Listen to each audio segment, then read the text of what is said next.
The Supreme Court ruled against affirmative action, and it didn't take long before protests started. Defend! Diversity! Defend! Diversity! Defend! We're starting today's show looking at the court's ruling.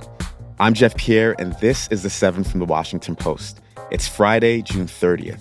Let's get you caught up with today's 7 stories. Number 1, the Supreme Court has restricted the use of race in college admissions.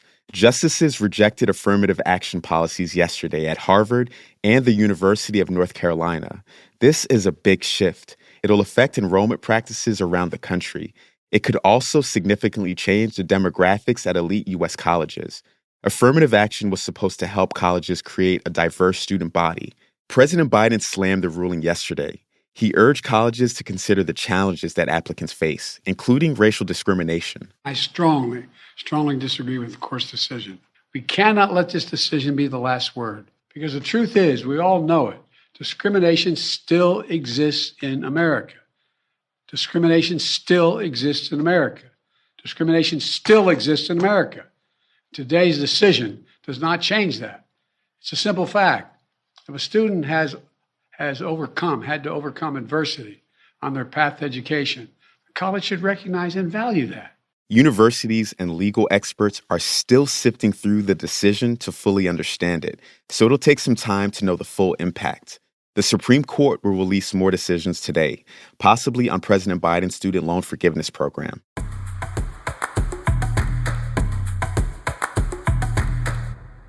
Air quality should start to improve for most of the U.S. today. That's number 2. Cleaner air from the south is set to replace the flow of smoke coming from Canada's wildfires. Yesterday, air quality alerts covered all or parts of 23 states. But this probably won't be the last time this happens. Hundreds of large fires are still burning, and they won't be put out anytime soon. That means anytime the wind shifts the right way, smoke will blow back into the U.S. There were also heat watches, warnings, or advisories across 18 states yesterday. Extreme heat has been baking Texas and other parts of the South for more than a week. It's finally showing some signs of letting up, but this holiday weekend will still be a hot one.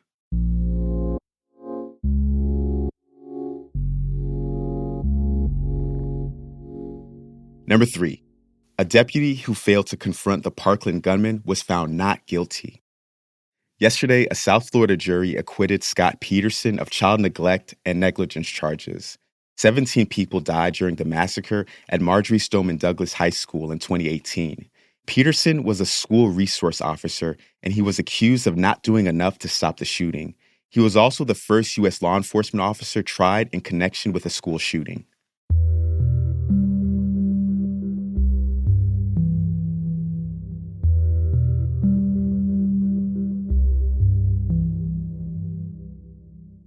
Number 4, violent protests have erupted in France after police killed a teenager.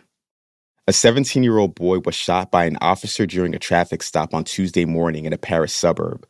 The teen was identified as Nahel M. Protests continued this morning after 3 nights of chaos. The government has deployed 40,000 officers across the country, and hundreds of people have been arrested. Cities have suspended public transportation and announced curfews. Local reports said the officer accused of firing the gun is being investigated for homicide.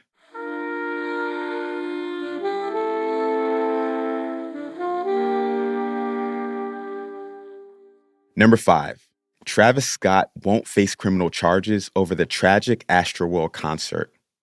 The tragedy happened at a Houston music festival in November 2021. 10 people died and hundreds more were injured when the crowd rushed towards the stage. People were packed in so tightly that some were crushed. A grand jury decided not to indict Scott yesterday. The question had been whether Scott or the concert organizers should be held responsible. Number 6, this July 4th travel weekend could be the busiest ever. We cooked up the numbers for you, and nearly 51 million Americans are expected to travel 50 miles or more from their homes over the holiday weekend. That would break a travel record set in 2019. So how can you avoid a disaster? If you're flying, read up on the airline's flight change policy, pick a backup flight, and watch for storms. And if you're driving, Choose your departure time carefully. Sunday and Monday will be the quietest.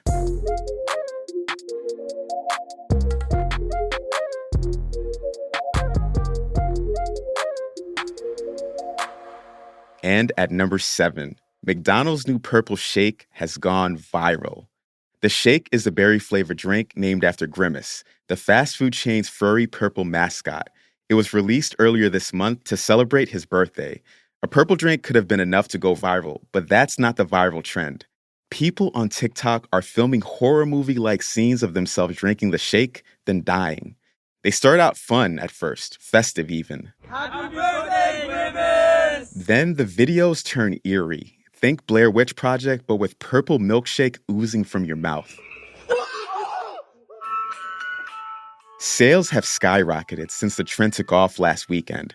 I'm not gonna lie, I kind of wanted to try the drink, but some of these videos seem a little too real. I'm not scared of ghosts, but I'm also not gonna play around and find out.